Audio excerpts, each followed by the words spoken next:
The release of this fuzz wah is pretty much a full circle moment because the whole beginning of my path as a pedal builder started with me and a crybaby pedal and taking it apart and just seeing what's in there and what I can do with it. Why fuzz and wah, other than the fact that it just sounds cooler than everything else? Name your guys. Hendrix, fuzz face and a wah. Mick Ronson, MK1 and a wah.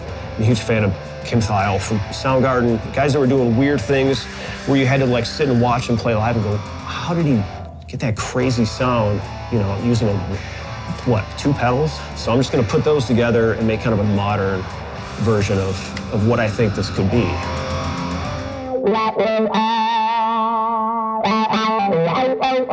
The cool thing, I think this is just like the most important aspect of like, you know, just the utilitarian part of it, is that you can use it just strictly as a wah pedal, right?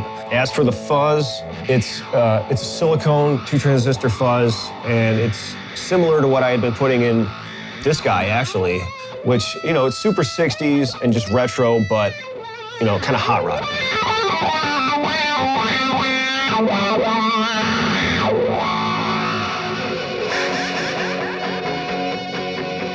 Inside, there's a trim pot for volume and gain controls. If you want it to mellow out a little bit, you want to be like, you know, a vintage bluesy kind of guy, cool.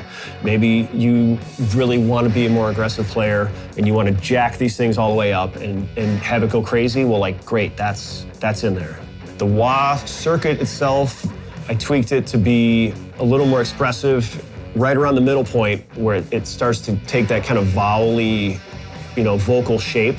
And that was kind of most of the tweaking, was to get that to where you can really ride that out. And if I want to park this thing and get like some Mick Ronson stuff and put the heel down, I don't want it to just disappear and turn into mud, you know? So it's like, let's make that the starting point, and then let's make the top end when you go all the way to the front of the sweep still usable and not just the ice picks in your ears. We went with the Italian crinkle finish.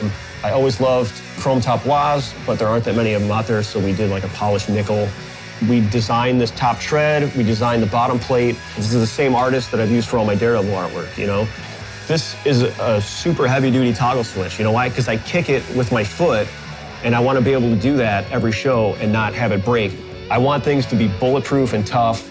Everything on it is to spec with what I had already been building and what I presented them with in the first place.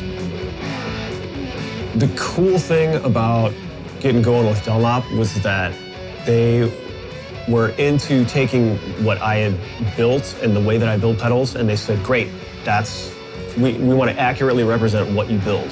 You know, they said, okay, you want through-hole components because you're a boutique builder and that's how you build your pedals? And I said, yeah, great. You know, I said, I want a red Fuzzel inductor. And they said, awesome.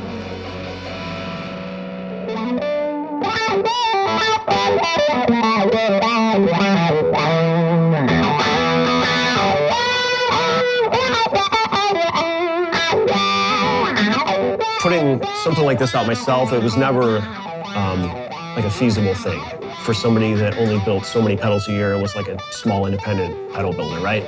And so, you know, yeah, I make these things that are products, you know, but it's not just that. You know, there's a passion into it because I really care about this and I want to inspire people and I want it to be unique and I want it to be well made and I want musicians to take this and do something incredible with it and, you know, get out of it what I got out of it, which is, you know, this is something cool that I can do something creatively with guitar and makes me excited to be in a band. And so Dunlop easily picked up on why I do this and like they reciprocated that in a really cool way. They're like, we get it. And to have kind of a partner in all of that is not only rare, but it's super awesome and just kind of inspiring for me. And now we can team up and just unleash this on the world.